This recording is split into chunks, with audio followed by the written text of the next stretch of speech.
Powered by Sports Interaction, Canada Sportsbook.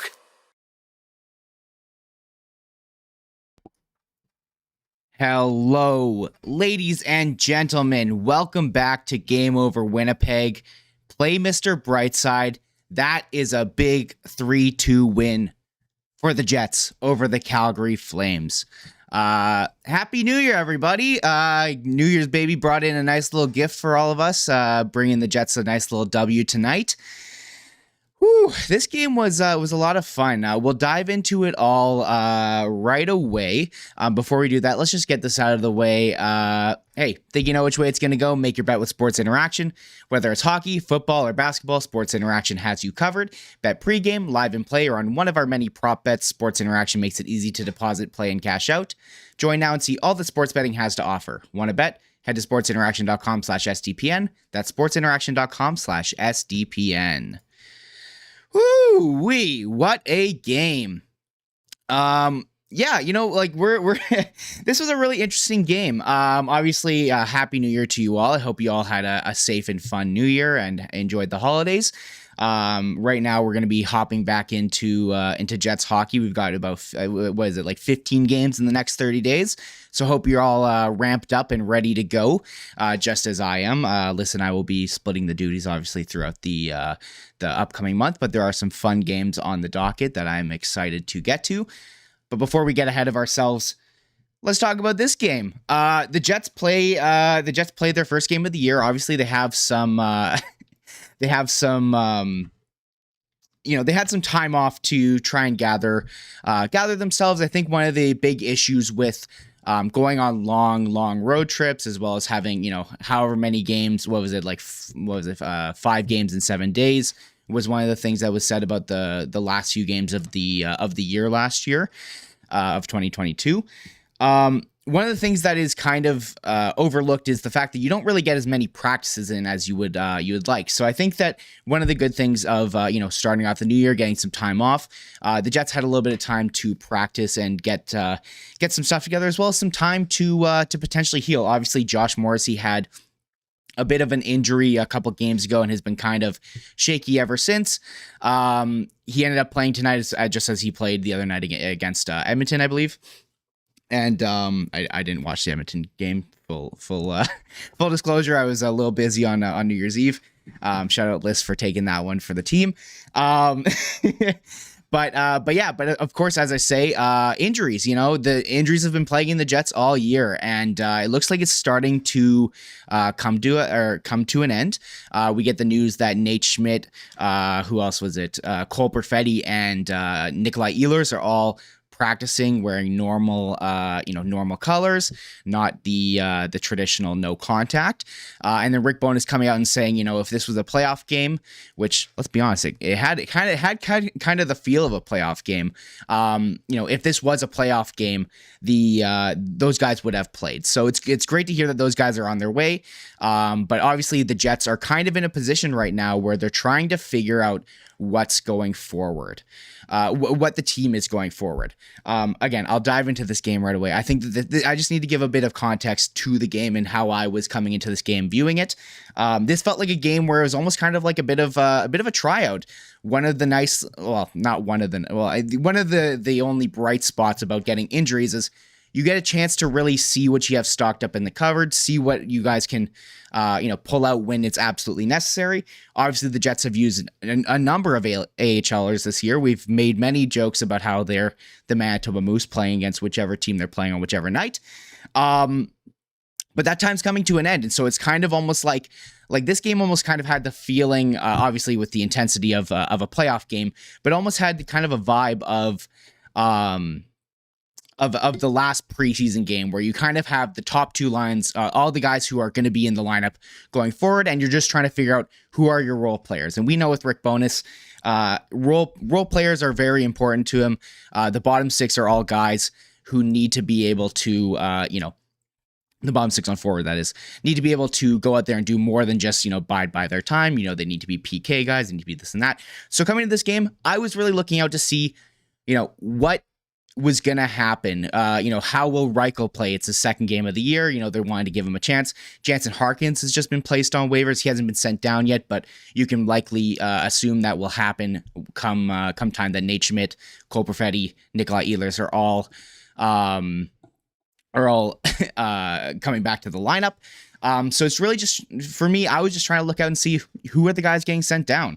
And then we had a bit of a shocker. The Jets end up deciding to go with a 11 forwards and 7D, to which Brendan Dillon said in the first intermission there, not ideal. And I would agree. And I'll be honest with you, it was a little bit tougher on me trying to, always see, where a guy is. Usually you can take, you see his line mates and exactly who the third guy is. You might not see his number, but you can kind of guess who it is just based on the line mates.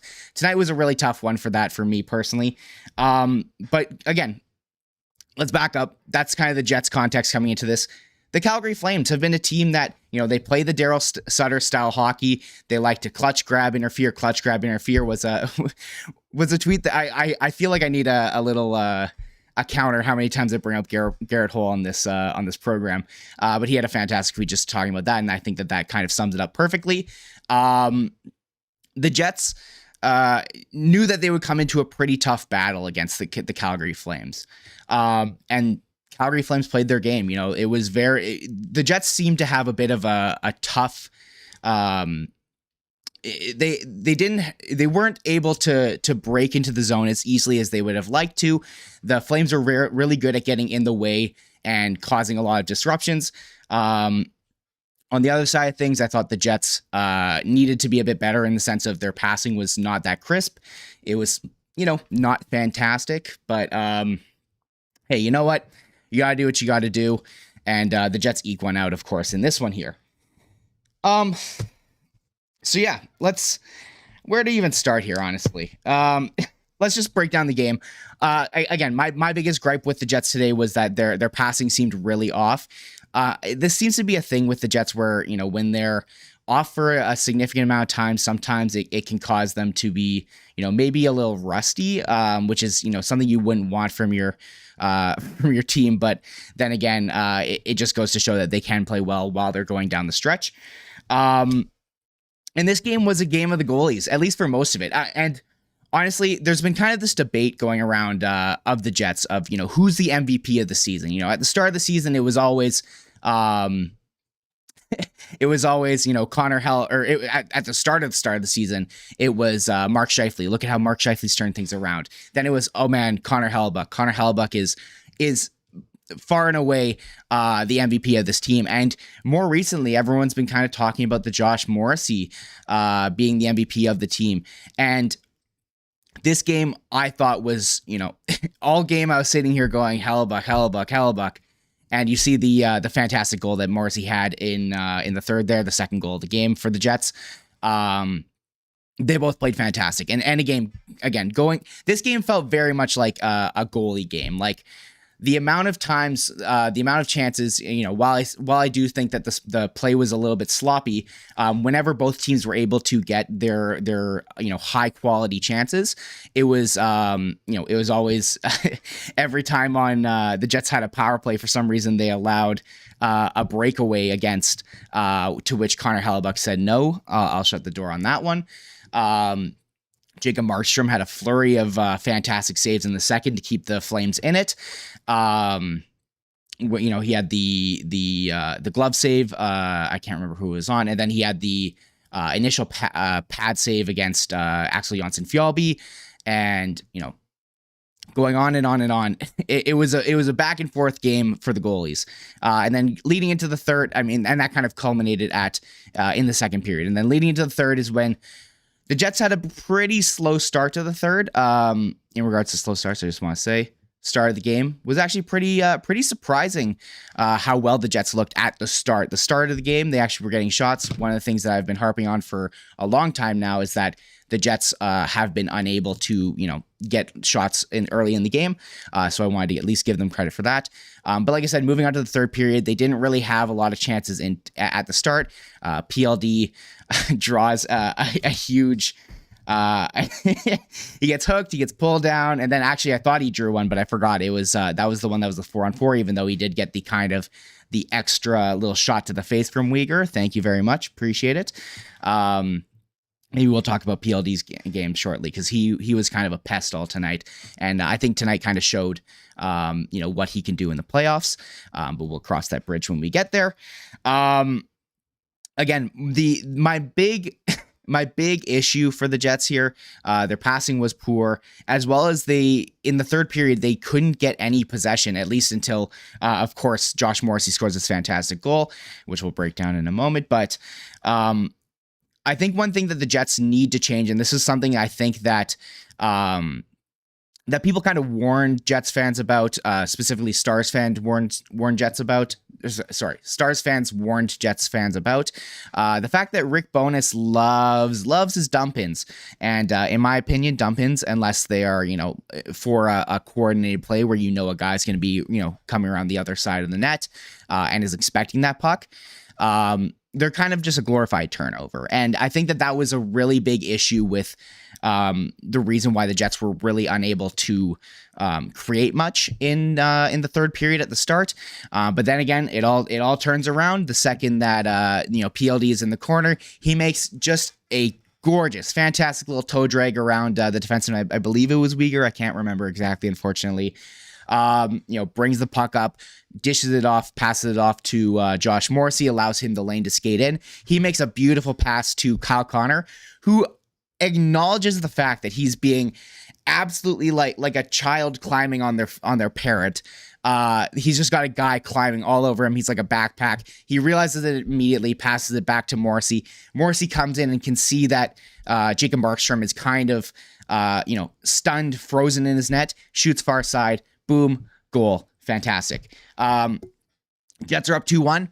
At this point, I'm losing my mind. I'm having a great time.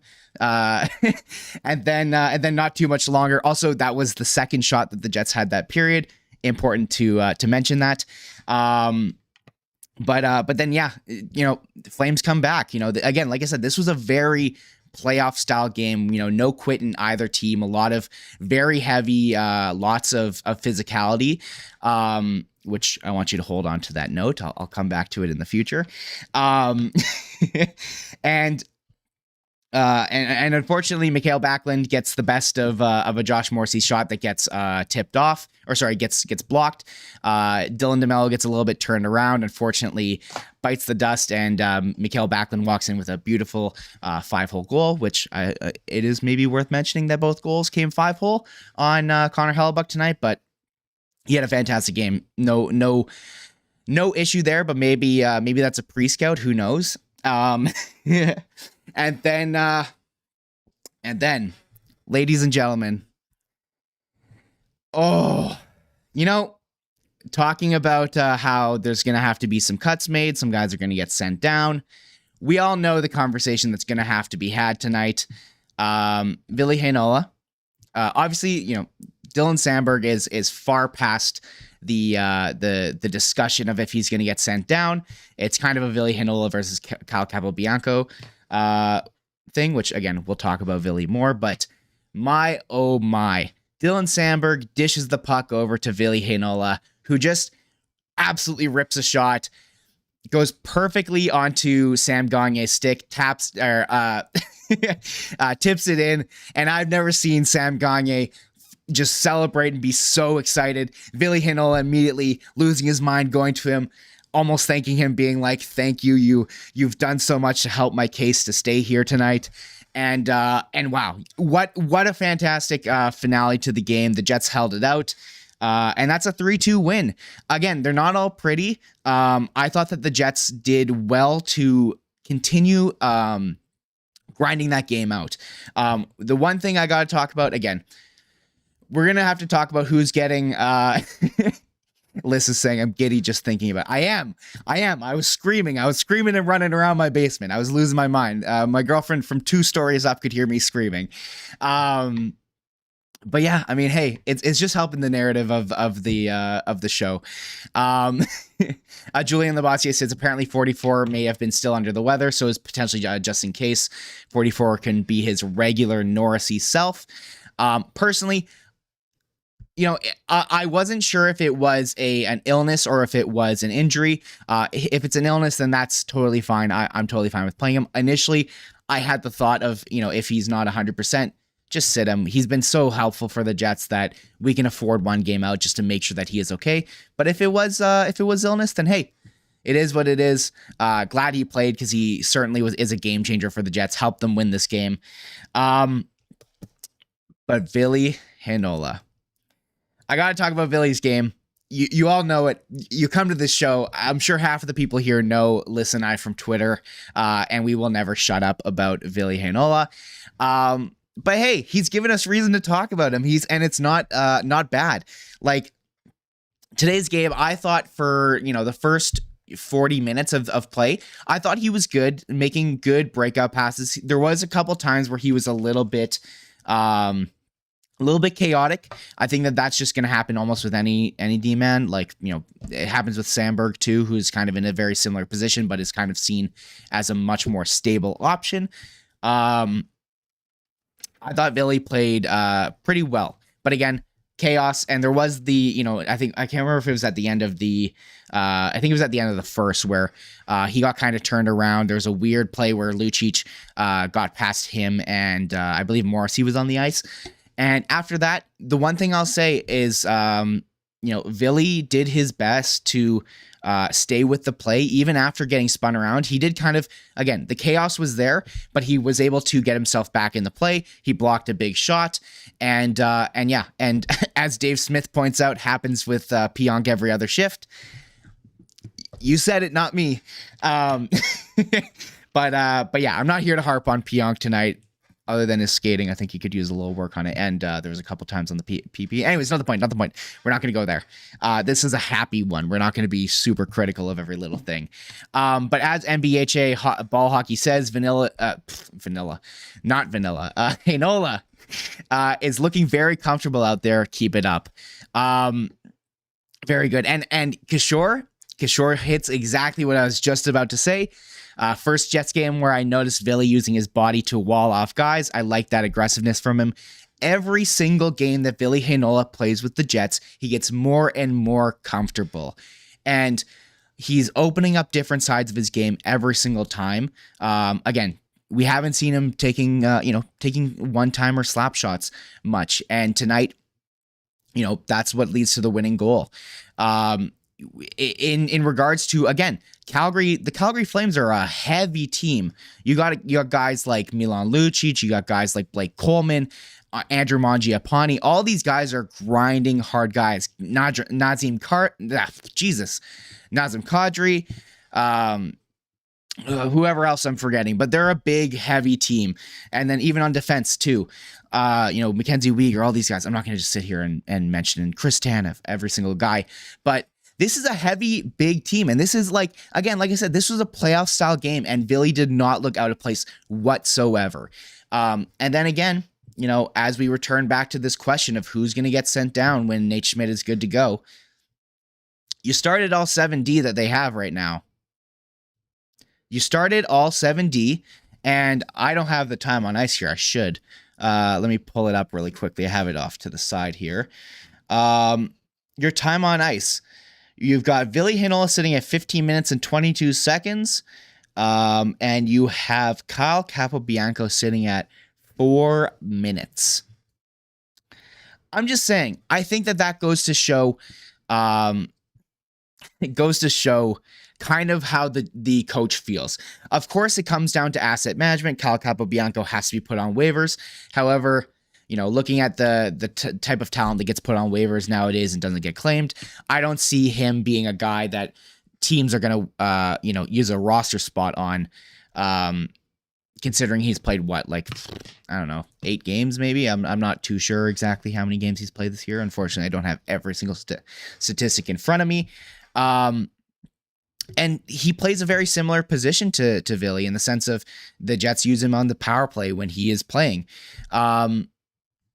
I'm sorry, but you saw Vili Heinola on the power plays today. He looks so perfect at just moving the puck. Kishore in the chat here saying, let's be honest, Sandberg should be sent down, Capo should press box, and Heinola should stay until we trade Pionk.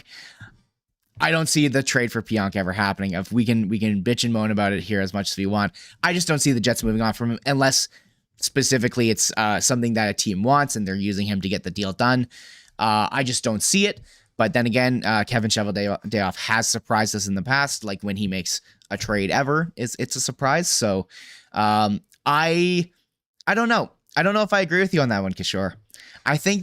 Personally, I think that Capo should be sent down, like should be waived. And I think that he's a guy that, while I think he's been great in the time that he's played, I don't really think that he will get picked up. And even if he does, then oh well, the Jets trade a 5th round pick or a 6th round pick at the deadline to get someone who they can throw in their press box, a Joe Morrow type. Again, it is what it is.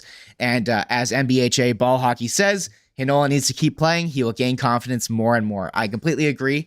I'm just excited. It's so nice to see him. It feels like he's starting to really arrive. I hope that he's able to, withstand this, the injuries and all the players coming back. I really hope that he can stick around with the team, but it is what it is. I think I've spent long enough on Vili Heinola, but who knows? Maybe I'll come back to him later on to gush about him one more time. And as NBHA Ball Hockey last one says, you can tell Vili is getting some good coaching. I completely agree, as there's been much discourse around Paul Maurice as well as Rick Bowness in the past few days on Twitter, but we're not going to get into that. All right. And then, yeah, as I was kind of saying, the whole, players are coming back from injury. There's, we got, that's half of the equation is the defense and who's, moving on from there. And then we have the forwards. As previously stated, Jansen Harkins was placed on waivers. He has not been sent down just yet, but, but you can kind of tell that, the writing is on the wall for him. Unfortunately, he will likely be sent down to the Manitoba Moose come Friday, assuming, whoever it is steps into the lineup. And then the Jets are kind of left with a group of players. I was going through the game. Before the game, I was doing looking through a little bit of numbers, seeing what I could see. And then, so basically right now, the players who I would say are kind of on the bubble for the Jets, you have, let me see. So obviously Harkins will be sent down, and then we need one more person sent down. You have, Christian Reichel, who's come in, played 2 games. You have Axel Jonsson-Fjallby, who's been, a player since being picked up on waivers. You have, Carson Kuhlman, of course, is still playing for the Jets, still picked up on waivers. And then Michael Eyssimont, who came in earlier in the year, played a little bit in the top 6. And since those early games where people were getting kind of excited about what he could bring, I think he's kind of, came back down to earth and kind of, shown a little bit more of who he is, with more time, higher sample size. You can see, what a player is like more, especially when you're using him in multiple different roles. While I do think he has been good with the Jets, there is one thing that I look at him and, the main guys who I have on the bubble here, as I said there, I don't have Kevin Stenlund on the bubble. I don't really have Gustafsson. I don't, as much as I think that he's had a rocky relationship with Rick Bowness. I think that he's here to stay because they need him. And the reason is, as I said before, Rick Bowness loves his role players in the bottom 6. One of the reasons that Christian Reichel got called up is because he's a right shot, like specifically because he shoots right. Kishore, you should be on the show with me right now, man. I know I'm going to get you on as a guest one of these days, but you said exactly what I'm thinking. I think Stenlund sticks around because they use him on the PK, and the PK is exactly the reason I have come to my my assumption, as well as it was kind of confirmed with the fact that when they went to the 11 forwards today, it was Michael Eyssimont who was the one who was scratched. Every single one of those players who I mentioned, it seems they really like Carson Kuhlman just based on the way they've played him in the top 6, as well as, we've just heard in general the pro scouts for the Jets have liked him for a long time. And then you look at the other cast of characters. Christian Reichel, who, again, like I said, the Jets want to give him a shot. Rick Bowness said specifically, he had a quote the other day, where saying that he wanted to give Reichel a longer shot. So I don't expect him to be the one to be sent down right away. As far as his game went today, I thought he was a little rough. I heard he had a good game against Edmonton, and looking at the numbers, it looks like it supported that. Tonight, I thought he was a little shaky, some poor reads, and some fumbling the puck here and there. So, one good game, one bad game. I think I agree with Rick Bowness saying this guy needs a little bit more time. And then every single other player who I listed there on the bubble plays on the PK. The way the PK kind of shakes out for Rick Bowness right now, obviously you've got Lowry, who will always be the free slot in the bingo card for the PK. You have Kevin Stenlund, who has come in and really, really changed the dynamic of the Jets. I won't have time today, but as I've said on every other show that Stenlund's played in, I really, really like him. He's been really good on both ends of the puck. He can play on the power play, the second power play if needed. He's been fantastic on the PK, and even at 5v5, and also even at 4v4, as Liz says in the chat there. I really like Stenlund here. I think that he's kind of taken over the, when everyone's healthy, I could see him being the fourth line center. But also at the same time, like I could see him maybe even playing wing for a Lowry line and being actually really effective there. Again, everything will shake out in the future. Back to the PK. Lowry, Stenlund, Morgan Barron, who is I would be absolutely shocked if he got sent down, who also I think has been phenomenal with Kevin Stenlund and Janssen Fjallby. David Gustafsson, again, another reason why I don't think he'll be sent down. And then, so those are the four guys. They play about, usually a minute 45 per game on the PK, all in very similar ranges. And then you get the guys who play on the outer rim, at least recently. And that is Janssen Fjallby will fill in, and Carson Kuhlman will fill in as well, too. So that leaves two guys who don't have a role as a PK or a secondary PK guy. That's Michael Eyssimont, as well as Christian Reichel. And we've already said we think that Christian Reichel will likely stick around for a bit longer. So I would not be surprised to see Michael Eyssimont as well as Jansen Harkins sent down on Friday or by Friday, assuming that Cole Perfetti and Nikolai Ehlers are ready to go. And then, like I said, on the defensive side of things, in my mind, it has to be Capobianco. I just do not see them neutering what they've seen from Vili so far. He's been absolutely phenomenal. Not phenomenal. Like, I don't want to pump his tires too much. He's been very good. And even when he's made mistakes, he's come back and shown that he can rebound from them. Another thing that Rick Bowness has shown is that he has confidence in his guys who he has confidence in, obviously. For example, the Sandberg pizza the other night, he wasn't benched. He wasn't anything like that. He put him out there, and he was still out there in very important times. Same thing with Vili tonight. He was still out there at the end of the game. He wasn't cutting his minutes, putting Cal Capobianco on instead of him, thinking he might be better. Defensively, that's not true. Again, like I said, Vili Heinola has, in my opinion, earned the confidence of Rick Bowness. And so, I mean, what else is there to say here? I mean, the Jets move on to, like I said, a pretty interesting month coming up. They have 15 games in the next 30 days, or I guess 14 now. And so it will be a good test for the Jets. And as they start to get more and more reinforcements back, I think we'll have a better idea of where this Jets team kind of sits.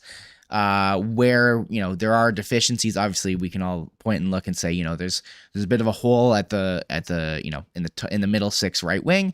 But I think that'll all shake out, and now that we have a bunch of new guys in, like I said, tryouts are on. I think today was a bit of a tryout as well too. Friday might be as well if, like I said, if those guys aren't back just yet. But we'll have a better idea of where the Jets sit, who the guys they want to have moving forward from the Moose. And yeah, it should be an exciting month of January. I hope you guys all have had a wonderful start to your year.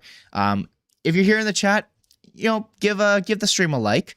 I would really appreciate it. Let your friends know. I'm glad tonight was a great turnout. We had a lot of people showing up here in chat. It's always fun when people get interactive here. Thank you, Liz, for also showing up, even though it is not your night to do the show. But that'll be it for me here tonight in Winnipeg. Have yourselves a wonderful day. Go Jets, go. I'll see you guys on Friday when the Jets face off against the Tampa Bay Lightning.